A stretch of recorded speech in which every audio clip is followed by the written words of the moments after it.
let's come to the table. Even if this is hard, even if you might put me on blast and like write a mean article and record this thing and push it, like keep coming to the table, because that's love. And you don't come to the table, that's fear.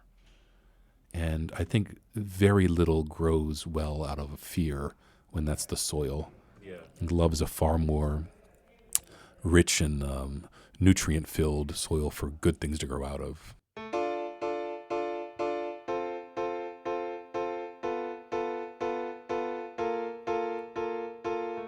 It's Uncommon Good, the podcast where we chat to ordinary people doing uncommon good in service of our common humanity. My name is Paulie Reese. Fam, I am delighted to bring you today my pal, the Reverend Chaz Howard, Ph.D. Chaz is the University Chaplain and the inaugural Vice President for Social Equity and Community at the University of Pennsylvania, where he serves as one of only 3 Vice President-level executives of color. Quick content warning right off the top.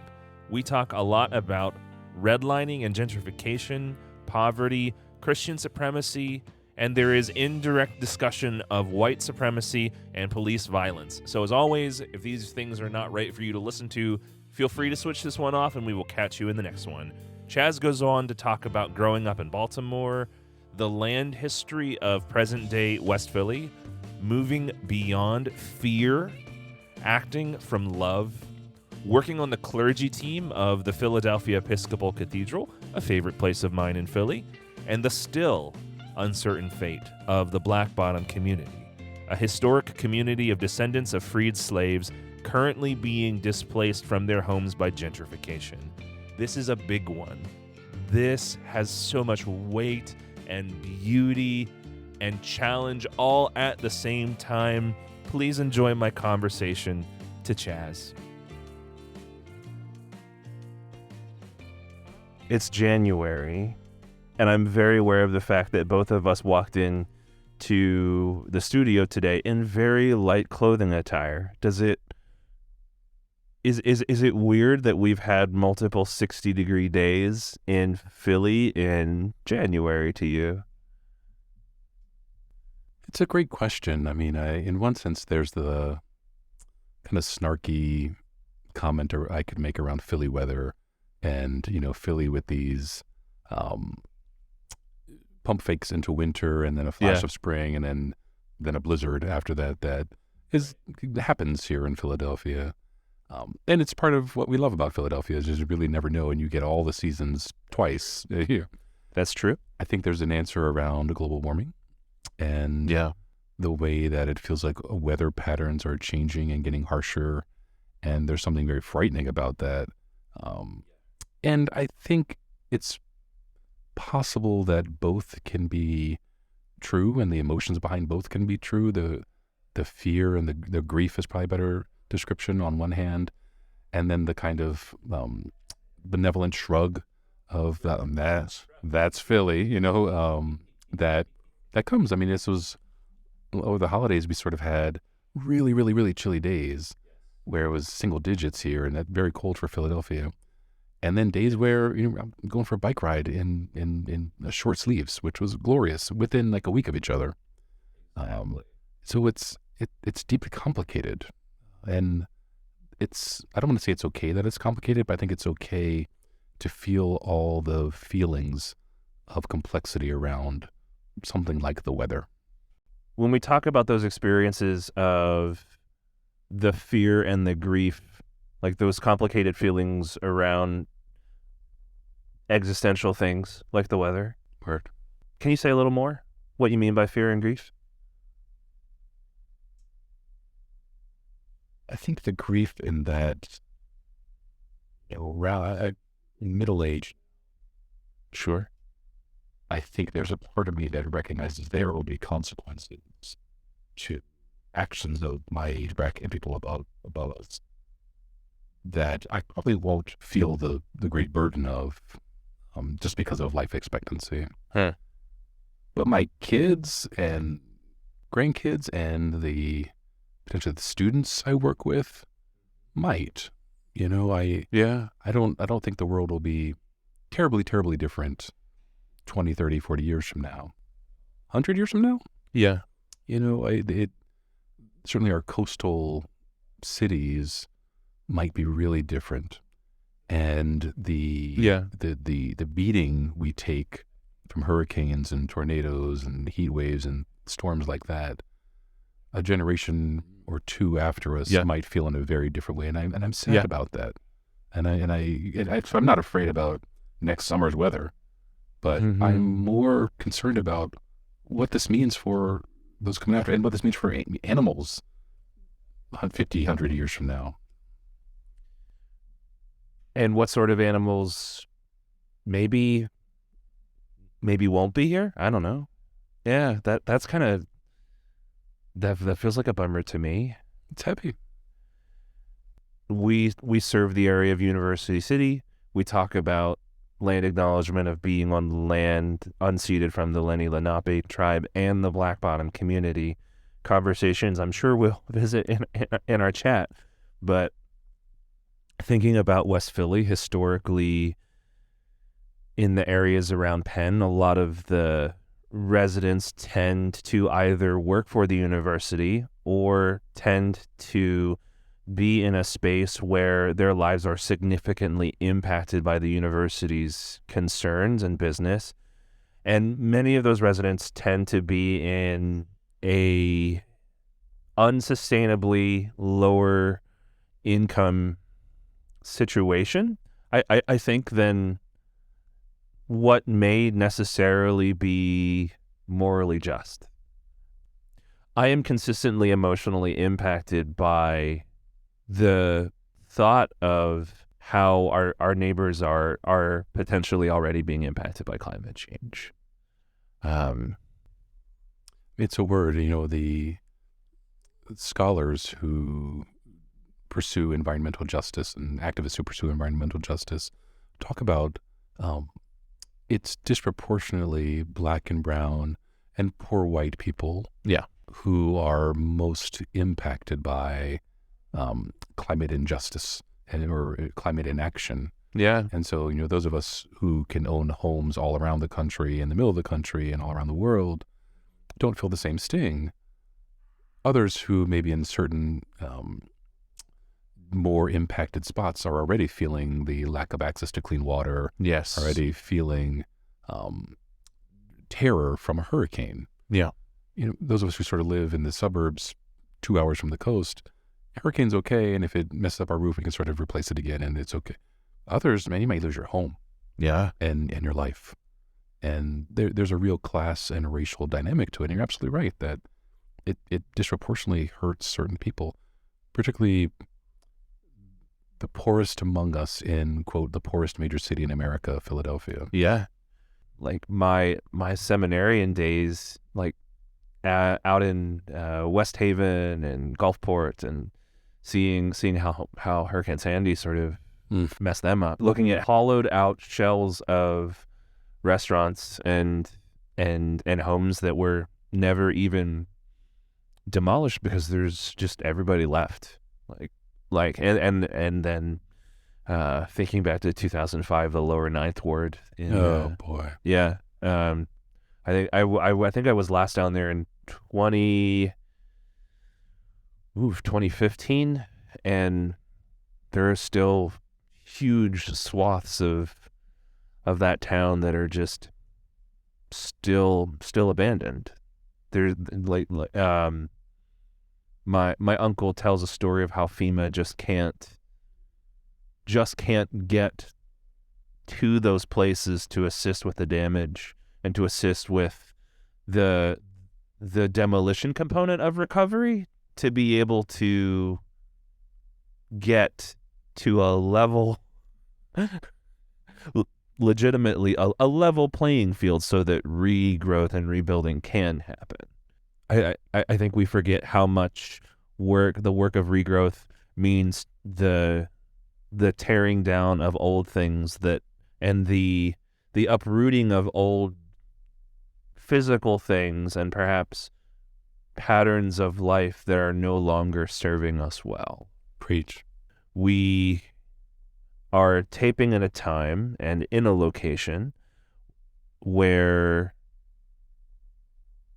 there are a lot of difficult feelings around the University City Science Center, around some of the development that's happening here that is displacing, realistically speaking, the last remnant of the Black Bottom community. Historically, that's the community that's lived here of the descendants of freed slaves who lived west of the Schuylkill River and made their homes and were continuing to be further displaced when the major bridges got built across the river and the University of Pennsylvania migrated from Society Hill.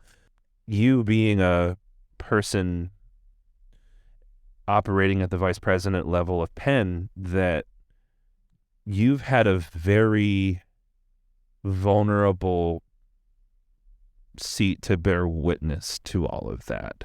Mm-hmm.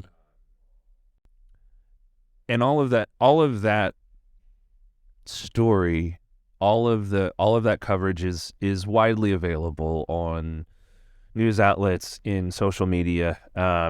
So I'm less interested in like the university space of this question, but I have to imagine that that's a lot to carry. Mm-hmm. Yeah, there's a lot to say, and it's fascinating. I think it's right that you framed it in one sense in the shadow of our conversation around New Haven, West Haven, Yale, and those communities, New Orleans in some senses, Tulane to a different degree in those communities. I think Tulane. Yeah, there's a similar story of Baltimore with Hopkins and Baltimore and Columbia and Harlem. Like there's these relationships between oldish, very affluent institutions that are really complicated and that can bring a lot of good and bring a lot of injury to a community, with what's absolutely in real time happening here in West Philadelphia, and the role that Penn and Drexel and before it became St. Joe's kind of pharmacy and or I guess the University of Sciences and other institutions to have played in changing West Philadelphia in some really complicated ways. I think I'll speak very personally on it. I think as a Black man who's from Baltimore but has lived in Philadelphia for almost 30 years now, seeing injury to communities are predominantly of color and predominantly Black hurts. Full stop. It hurts, and I saw and felt the effect of gentrification in Baltimore growing up. Certainly I was a kid, and so I think I processed it in a very different way, but seeing neighborhoods change, and some of those changes were like, oh cool, like there's some new restaurants here and I guess it looks a little cleaner, and some of those changes were a little more frightening where there's a whole lot more cops around here now, and wow, my friend's house isn't there anymore. And so those are really hard. I think the story of the Black Bottom is one that my office and I and others on campus have really tried to lift up in the name of historicizing it and memorializing it, because there were so many people who just never even heard of it.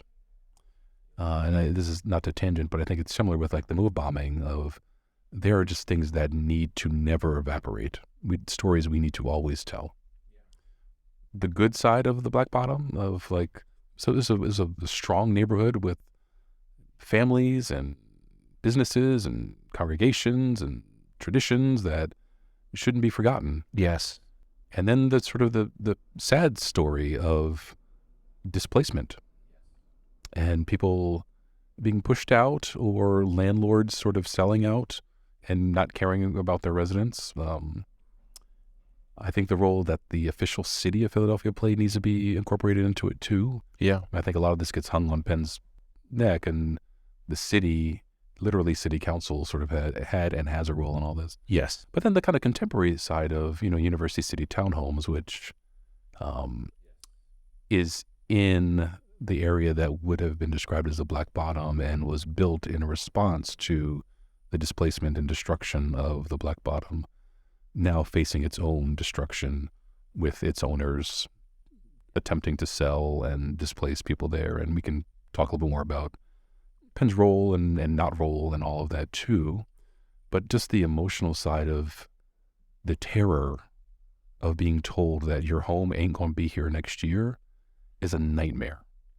Yeah. That the place you live and potentially raise kids and have your friends, and it's next to the subway you take, and it's close to the hospital you go to, and your job is right there and you're used to it. That, hey, we're selling this for the owners to say is frightening and upsetting. Yeah. And again, overwhelmingly hitting Black people. Yes. It really, really hurts. It really, really hurts. And the question marks around what's going to happen as of this recording is tough. I'm not sure how this plays out. I mean, I think the owners have sort of made their decision and aren't changing their mind with no matter what amount of pressure, public and private. And I agree with that, it's certainly their right to do that, but I have my own personal opinion of, I don't think this is being done well, and as well as it could have and should have been done. And so it's sad. The whole thing's very, very sad.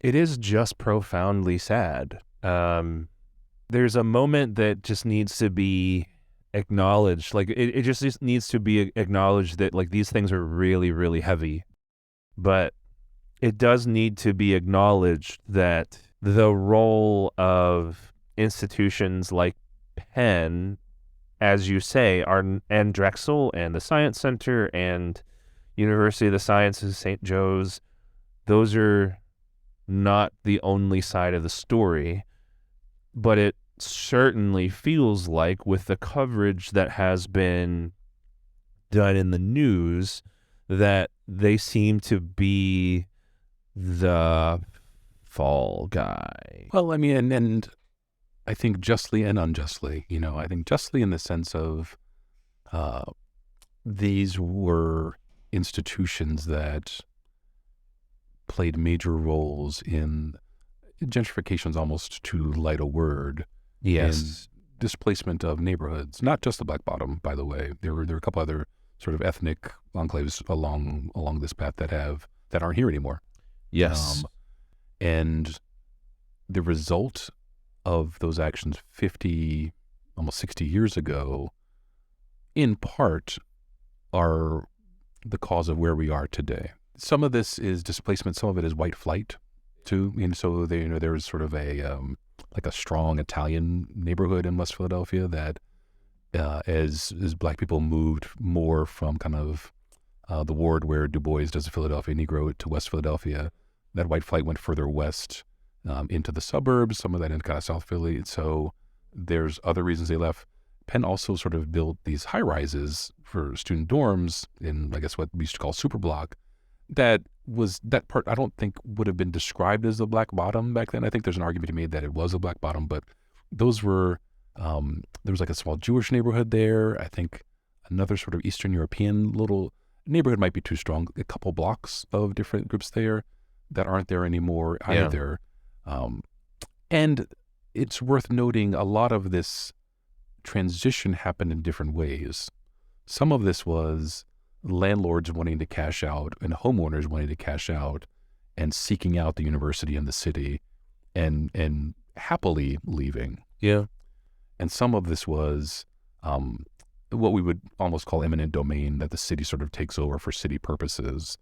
That is far more traumatizing and far more scary. And I think that's more the story of the Black Bottom than it is some of the other neighborhoods that just aren't here anymore. And then there's stuff that kind of is from turn of the century. There, right on the water, there was something called like Blockley House. This is mostly where like Penn Health System is right now. And it was kind of like an almshouse / sort of like mental health facility. And there was sort of some kind of legal stuff going on there too, that ultimately was not healthy and was not meeting code standards that kind of needed to be displaced and knocked down. But that's a part of the history that's not there anymore. And then they put the convention center there, and then you put Penn's hospitals in there. There's no remnant of Lockley House left. It's just Chop and Penn left. That too has been displaced in a different way. And as you did at the beginning of our conversation, all of this was Lenni Lenape land before all of that. And forest and swamp that had animals and like that has also been knocked down, pushed out, and is a part of the history. Last little thing I'll say, this is not just the story of Philadelphia and West Philadelphia. This is the story of America. And it's important to name that. I don't think we are any different from New York City and Baltimore and DC and Boston and other sort of major cities that have pushed out native populations and pushed around people of color, either out of metropolitan areas or locked them into metropolitan areas. That's not to overnormalize or to escape, but it's not lost on me that when people give tours of the Black Bottom, when the very few people who lived there who were still alive, and I mean, you're talking about septuagenarians, octogenarians at this point. Yeah. Or the kids of people who lived in the bottom are still alive. They often walk right here on Market Street. Yes. Kind of between 34th and 38th, but especially 36th and 37th Street. And they would say that we are recording this in the heart of what was the Black Bottom. And it's complicated. I mean, there's some might say a lot of good that's happening here with research and technology and jobs that are here and the education that's always happening. And yet, the Black families that lived here, that rented from homes here, and the few that owned homes here, don't have a lot to show for, and don't have the same access that a lot of us do with our access cards and financial resources, and it's complicated and it's sad. I'm reminded of Walter Palmer's work. Yeah. And I think he recorded a tour with the local NPR affiliate. We'll link to it in the description, but and certainly we're both affiliated with the cathedral. Also, shout out of the neighborhood. I'm sure we'll get there at some point, but and the community members that have told their stories who live in the townhomes as well. I hope in engaging this piece of conversation is that I don't think we've had the opportunity to participate in. We haven't had the opportunity to see, certainly in the media, as someone who lives and works in this neighborhood, at least for me, is opportunities to hear this story in a longer format. Because it's sound bites, it's social media. Walt's NPR video interview is 5 minutes long. And you can't even, I mean, that's half of a moth story. You can't tell a story in 5 minutes. So I think even just this part of the story, to have a little bit of extra time to just tell a little bit more of the narrative feels important. Mm-hmm. Feels very, very human in a way. Feels very anti-social media, ironically, for a podcast. 100%. If you ask someone to tell me about your family in 5 minutes, you don't come close to doing it justice. Yeah. Or even, tell me about your neighborhood where you grew up in 5 minutes. I can give you some bullet points of the neighbor there, kind of what it looked like, what it's near, but that doesn't capture it. And I'm not sure what amount of time could, but certainly not 5 minutes. You're right. And certainly not a few tweets or anything. And neighborhoods like the Black Bottom, neighborhoods like West Philadelphia and what is called University City are comprised of individuals. Yeah. Who have their own stories of where they went to school, what they find joy in, their own quirks, their own vocations, not just milestone moments in a neighborhood where buildings came down and buildings came up. So your phrase of we need to do a better job of affirming the humanity in these stories is a beautiful call. And that, to be fair, needs to go in every direction too, because I think that some of the criticism of Penn and Drexel, and I can only speak about Penn, these also were institutions made up of human beings with their own dreams and their own hopes and their own shortcomings and their own personalities. A place like Penn is comprised of 20,000 students. Yeah. Another 40 to 60,000 employees. Yeah. Most of whom don't sort of have an active role in the decision-making of stuff. The average 19-year-old who's here trying to become a doctor or an engineer wasn't alive when this happened, doesn't have any decision, and many of whom are advocating on behalf of UC Townhomes, for example, which is amazing. But all to say, like, to complicate and to humanize these conversations is a beautiful challenge for all of us.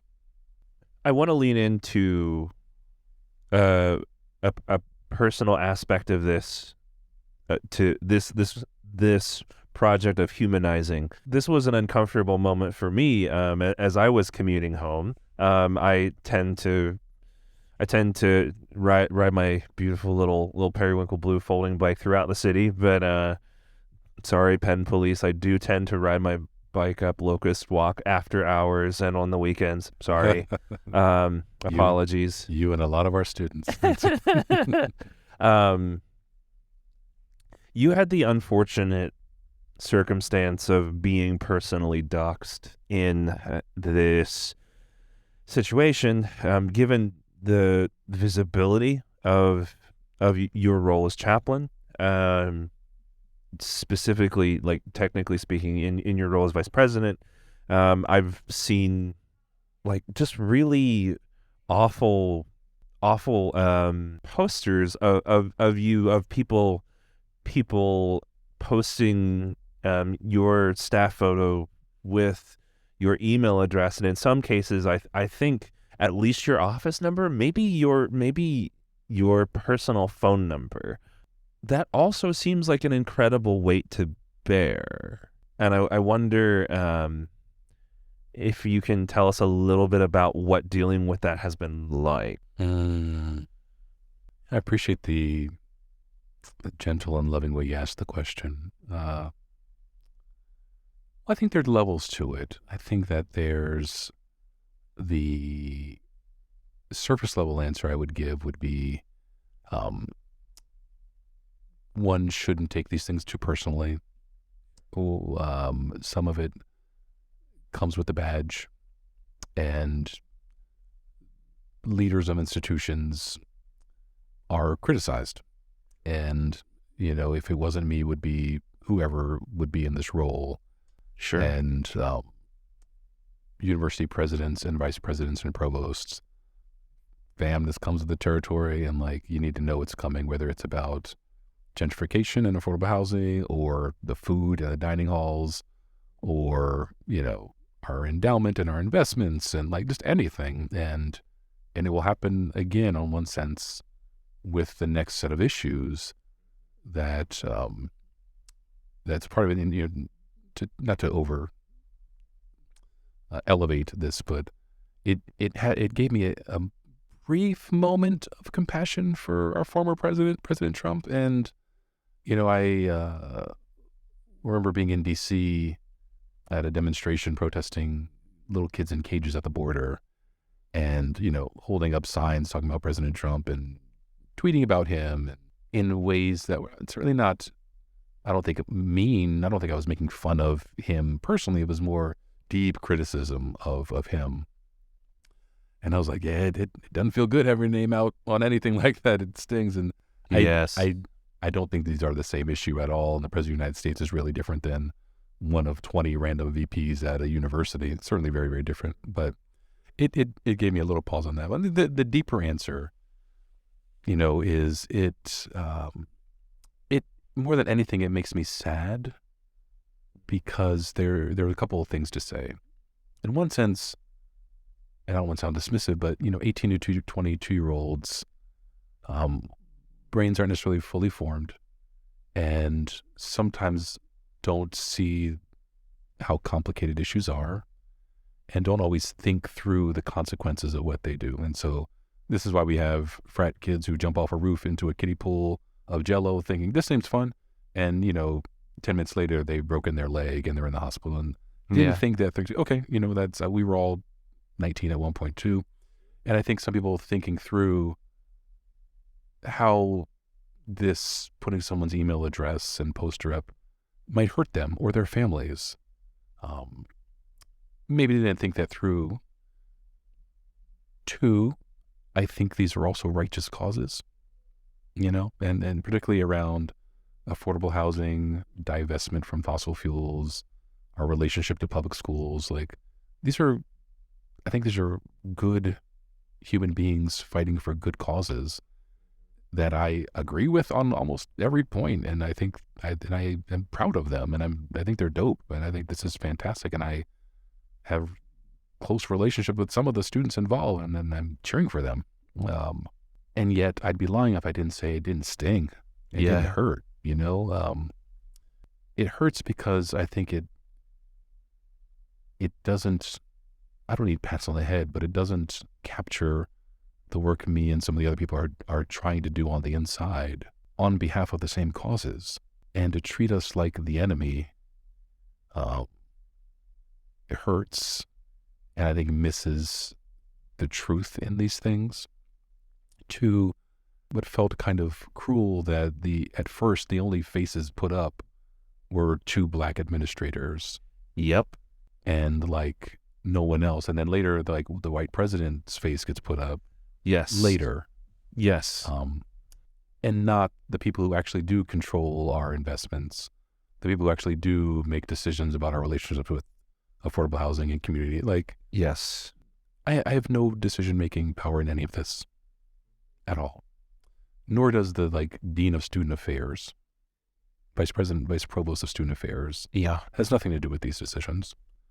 But you put those 2 Black faces up, and that's, I'm not saying that with those shade and accuse of racism at all, but I think one didn't think through the way that looks and the cruelty of that. There are only very, very few Black administrators at the university. Yep. I'm the only Black male vice president. I'm one of the people who actually agrees with folks out there who are doing this stuff. Mostly we may disagree on tactic and details, but I'm with you. And to come at me I'm on the other side, really hurt. And yet, I too was a passionate student activist who didn't always think things through. And didn't always understand how complicated these things can be. So it's deep love on my side. And I think it's deep love on their side too. But yeah, I think people see what would be described as kind of public shaming as a tactic. That there's a hope that works, and it's not. It doesn't work here in this situation. If anything, it builds resentment and shuts down conversation. That was a lot. Sorry. No. I mean, my body language is tightening up too. I'm sorry. No, you're good. I mean, these are uncomfortable things to talk about. And I'm grateful that we can sort of tease out a little bit of them, because these are complicated things, and these are the ways that we start to humanize each other, that we have these uncomfortable conversations in the safest way that we can. this might be a little bit too close to the vest. I don't know if it is or not, because this has happened to me as well. In sitting in Asian populations, usually our conversation is around, I'm a Korean adoptee. I don't speak, which means I don't speak Korean, and a lot of my indigenous traditions are lost to me, and I'm experiencing them more as a tourist. And I think the question, so the question, as you've identified, yes, the two posters that have been posted throughout the city, University City, most of them have been weathered down because they've been up for so long, but you identified that those two posters capture the faces of the two most prominent, perhaps. I don't know if there are any other Black administrators at the VP level, at the C-suite level. One. There we are. Besides the two of you. So do we live with the mediascape that we have right now? Are we living in a time where there's room to tease out the uncomfortable nuances of the issue of misplacement of racial pain? Because it certainly seems like people are trying to draw attention to the issue, and it seems like there is this tinge of traitorism that people are trying to point to. I don't know the issue enough for my opinion to really matter, but identifying the fact that this is what is being leveraged against you, do we at least have the working conditions to tease out the nuances of that conversation? Or do we still have to build that foundation to have that level of conversation? It's a rich question. I mean, I think I would further complicate it in saying that individuals who are sort of making these sort of claims and actively posting stuff are students. Yes. And there's not an equal power dynamic between administrator, professional, full midlife adults, and literally teenagers and 20-somethings who are students. And so I think the kind of critical response that I think I'd feel more comfortable giving to an age peer at the very least, I would certainly want to hold. I don't like violent language, but sort of pull my punches when dealing with like a 20-year-old. And I don't mean to sound patronizing when I say that, but I try to say that with love, in that, you know, if one of my kids said something offensive to me in a moment of passion, I'll respond hopefully with a more of a teaching posture and compassion that teenagers have all kind of like ups and downs of emotions, and it was a hard day at school, and you don't know what you're doing after, like, as opposed to like if my brother said something to me, like we can have a very different conversation. And I don't say that to be dismissive. It's meant to be said in care, in love, in that, you know, B, there's just a lot to say about confidentiality and kind of, HIPAA, FERPA, one of those is true for higher ed, of like, I've journeyed with a lot of these students and just know a lot more about them. Yes. Their ups and downs of life, which hopefully can kind of bring more compassion from me, but also like, I feel like I see it a little more complicated than they are calling me a sellout.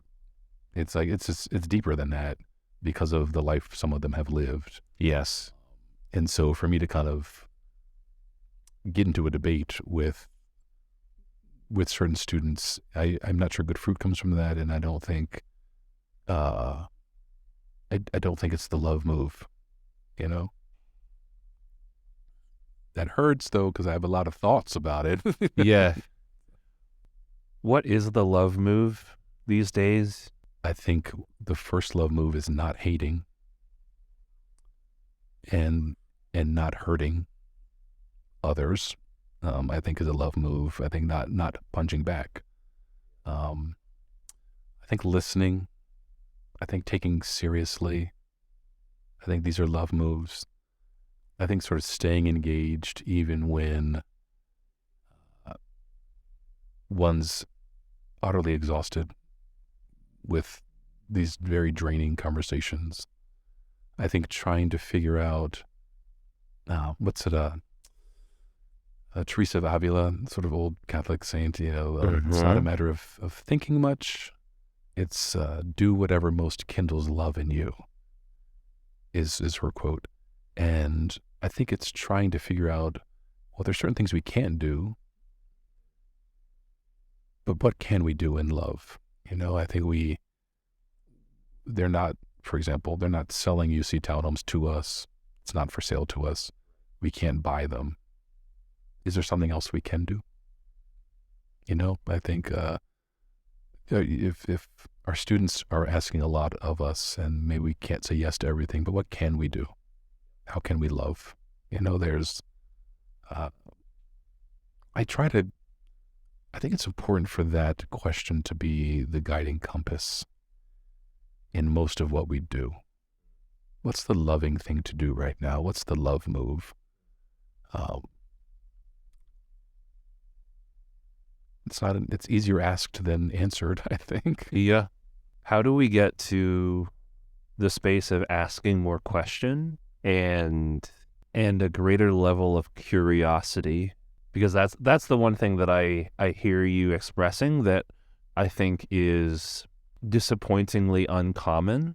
I'll go further. Disappointingly refreshing. It's disappointing because of the fact that curiosity has to be refreshing. I would love for curiosity to be a norm rather than the oasis in a desert of cynicism and preconceived notion. I don't mean to sound whatever, but I think podcasts help with this kind of a thing. I think like spaces that are designed to pose questions. Yeah. And I think a radically democratized internet and media and social media, I think, lends itself to being a dialogical space that allows for us to sit across from one another and dream and learn and ask questions and laugh and grieve and unpack things together. Obviously, not all of us can be on one podcast at the same time, but we can engage. I think that's one thing. I think two is this notion of coming to the table. It's we're doing it now. Our students are very often demanding meetings with the president, demanding meetings with others. And there was a time I felt like when I was a student that we often got blown off because administrators didn't have to come to the table. They could just wait us out because we are going to graduate in a couple of years and leave. I think the posture of most universities now is to stay engaged with students, even if we can't work toward a yes. Let me hear you out and affirm your not only feelings but your ideas. Yeah. And do our best. And we see things differently, maybe on a whole lot of issues, but we care about you. I think that translates also into communities of let's come to the table, even if this is hard, even if you might put me on blast and like write a mean article and record this thing and push it. Like, keep coming to the table because that's love. And you don't come to the table, that's fear. And I think very little grows well out of fear when that's the soil. Yeah. Love is a far more rich and nutrient-filled soil for good things to grow out of. So my wife, Leah, is a political scientist, and so much of her work has been around dialogue, and particularly dialogue across difference. Yeah. And, she talks about the importance of listening and having compassion and recognizing different life experiences form into the way we vote and the way that we sort of see the world. And it's possible to hold two different positions in tension almost, or at the very least to have room for two different worldviews until it's not. And by that, I think she would mean like, we can always come to the table as humans unless you don't see me as a human. And unless your acts are violent and dehumanizing to me, that doesn't mean you're not human, but it means that it's really hard to share space with you. I think it's similar with ideas too, in that it's possible for people to sort of see something like big government, small government differently. I think it's possible to sort of see some really complicated issues out there with some tension. Pro-life, pro-choice, Israel-Palestine. I think these are hot button issues that people have very strong feelings about. I think it's possible that there can be perspectives on either side.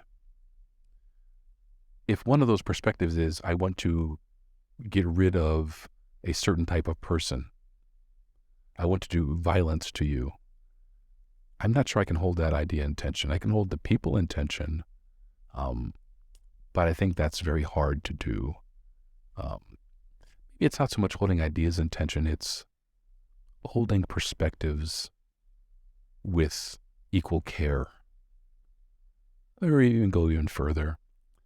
Maybe it's having love across difference.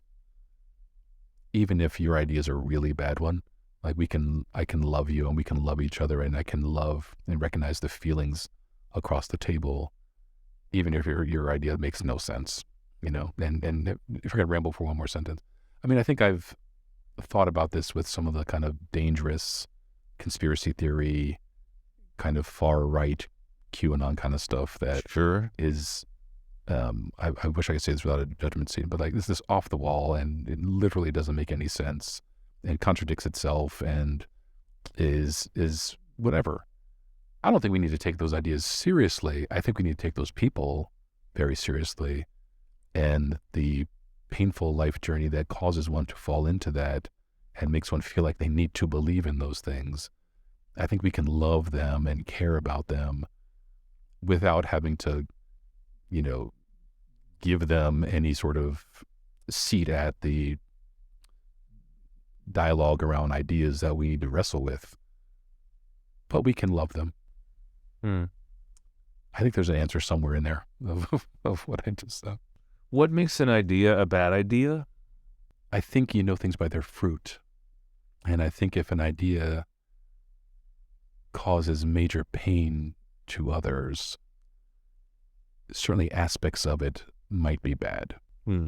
I think there's some good ideas that have hurt others too.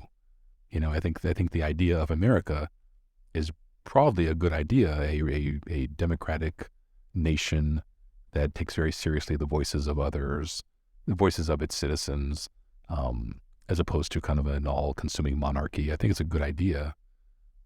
But certainly the idea of America has hurt people too, and the displacement of others. I think it's possible for a good idea to be cruel.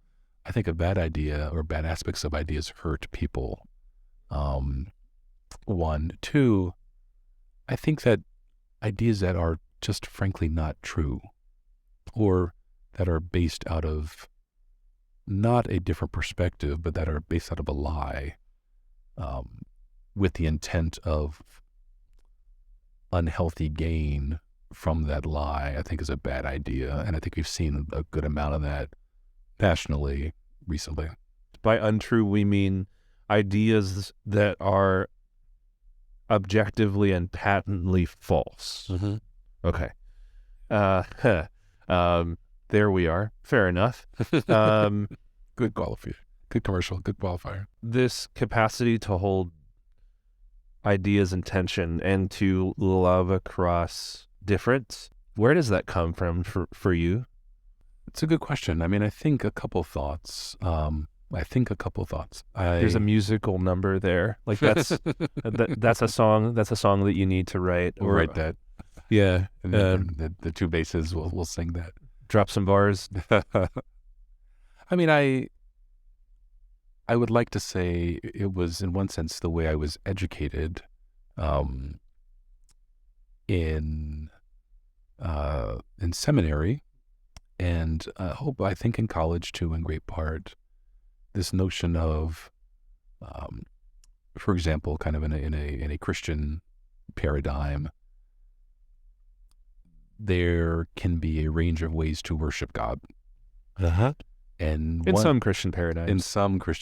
And one doesn't have to be right or even better. They can be different, and they can be even in tension, and can be beautiful in tension, whether it's quote high church versus quote low church kind of stuff, that both are really important to me and feel very at home for me, and I can hold them with both arms in love. That's sort of like a gentle example. I think there's harder examples around, growing up in Baltimore in, like McCullough Street, which is a block from where Freddie Gray got killed. Yeah. And growing up in Black North Baltimore in one sense, and then going as a scholarship kid to a white private school in Roland Park, which is a sort of upper middle class area in Baltimore. Mm-hmm. And those aren't necessarily different opinions of things. Those are just very different worldviews, different worlds almost, that I felt comfortable and uncomfortable in on both sides at different times. Yeah. And that was just the life I navigated. I think even now, growing up, living as a Black man who has been stopped by the police 3 times in the last 5 years, and feeling how disempowered and fragile life can be in those moments, and yet also at this point in life being an upper middle class university administrator at a place like Penn. Yeah. And that sort of very interesting tension there, of having moments of being pretty poor growing up. Yeah. And moments of sort of, living with real comfort now. Having that tension, I think, was deeply formative for me, and has formed the way that I very often see issues. And so if I look at something like town gown stuff of Penn and Philly, Hopkins, Baltimore, Yale, New England, I can sort of see these things with complexity, with the real good that a world-class research institution can bring to the world, i.e. the research that leads to the COVID vaccine. Yeah. Or, saving lives every day in a health system, or educating people, like all that. And yet the tension around gentrification and over-policing and lack of access. And so I can sort of see these things with a tension, with the complex, I don't know, tinted glasses that I think they need. I want to pivot a little bit. I have this phrase of a city like University City has a lot of ethnic food for white people. Never heard that. We have, as of a couple of years, we have a halal guys cart. Well, it's a brick and mortar, but your phrase "ethnic spots for white people" is hilarious, but kind of accurate for a lot of the spots. I mean, I think about, I won't call them by name, but I think that there's some spots that, if you're looking for an authentic version of that food, I would go to different parts of the city for it. Oh yes, yes. I think there's some food truck exceptions. I think there's a Caribbean food truck that is really good. I think there's some halal trucks that stand out to me, and that I think people who really want a better version, I think, will find their way to. There's I think a Moroccan food truck, like on the name of it, that is really, really good, and that's not always there, that I think is just dope. I would be remiss if we ended the chat without talking a little bit about the Philadelphia Episcopal Cathedral. Join us. I wonder if you can tell us a little bit of the story, why the Episcopal Church in 2023. I think there's a couple of answers. The first is it's just a beautiful place, like it, and at this season of life, I love a multi-sensory worshipful experience.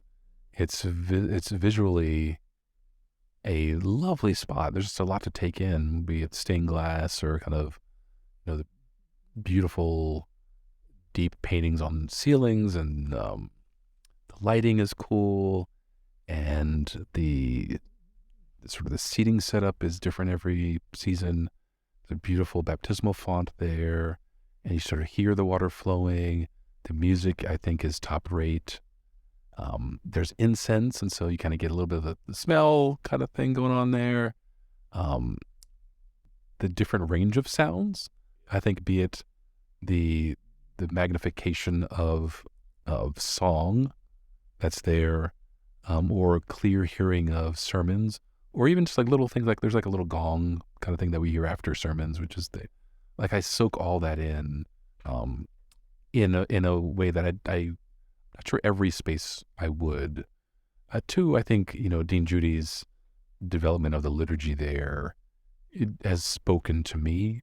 The rhythm of the worship, the physicality of the worship, the intersection of kind of old and new. I really love that. I think more than anything else is just my relationship with the dean, who I've known for 21 years at this point. We did our summer sort of clinical pastoral education, kind of a chaplain-y CPE summer internship together, and then became family way back then. And I was delighted when she sort of was at the cathedral and then came back to the cathedral as dean. I think just her presence was probably the first magnet for me there, and its proximity to the university and the city. A friend invited you to church. Which is so often the way it happens. The people come in there. How about you? That's a really good question. I'm very grateful. Listeners of the pod know that I'm in recent recovery from bike accident, also connected to CPE, and I'm also very grateful to the dean, to Dean Judy, on a number of things, of being my mentoring priest when I was in the ordination process in the Episcopal Church in the past, in providing just top-notch, empathetic, deeply compassionate pastoral care throughout seminary and then throughout recovery so far. And then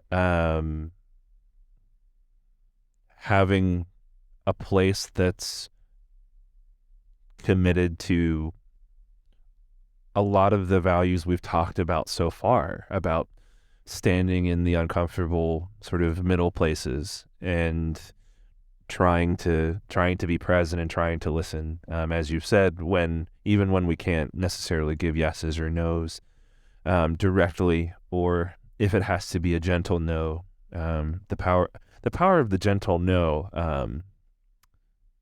There's another podcast hour by itself, which Power of the gentle no. The power of the gentle no. So those are the couple of the start of that iceberg of gratitude. And the music too. Like I have to shout out, hopefully future guest Tom Lloyd, whom we have to acknowledge, curates the art installations, directs the choir,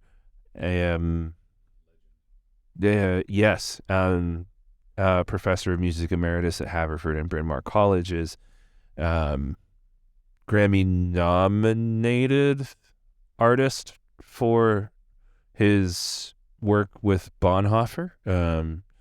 So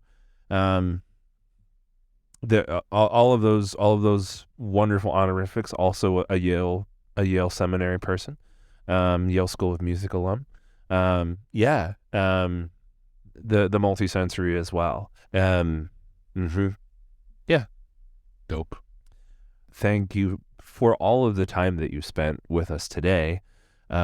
We are just nearing the end of our time. So we have just one last question that we ask everybody as they're ending and we're finishing up, that we end every show with, and that's, what do you want the world to look like when you're done with it?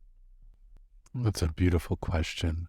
I think my hope and prayer for the world when I'm transitioning is that it would be a place driven more by love and less by fear, and love for each other and love for creation, love for the planet, a special love for the most vulnerable. I think I would hope for a world that is far less violent, far more economically cooperative, and just kinder. So I think most of my hopes are behavioral and relational. And I think that from that, a different physical world will emerge. And I have hope. I really do think we are closer to that than we are to the opposite. Thanks so much for being with us today. Blessing to be with you, fam. You already know. My thanks to my guest, the Reverend Chaz Howard, Ph.D. You can buy Chaz's most recent book, The Bottom, a theopoetic of the streets, wherever books are sold. And you can follow Chaz on Instagram at chaz.howard. Thank you so much for tuning in to Uncommon Good with Paulie Reese. This program is produced in Southwest Philadelphia on the unceded land of the Lenni Lenape tribe and the Black Bottom community. Our associate producers are Willa Jaffe and Kia Watkins. If you enjoyed listening to the show, please support us by leaving us a 5-star review and a comment, and subscribing wherever you listen to podcasts. It really helps people find us. Uncommon Good is also available on YouTube, TikTok, and Instagram at Uncommon Good Pod. Follow us there for closed captioned video content and more goodies. We love questions and feedback. You can send us a DM on social media or an email at uncommongoodpod@gmail.com. Thank you so much for listening. Until next time, wishing you every uncommon good, to do your uncommon good, to be the uncommon good.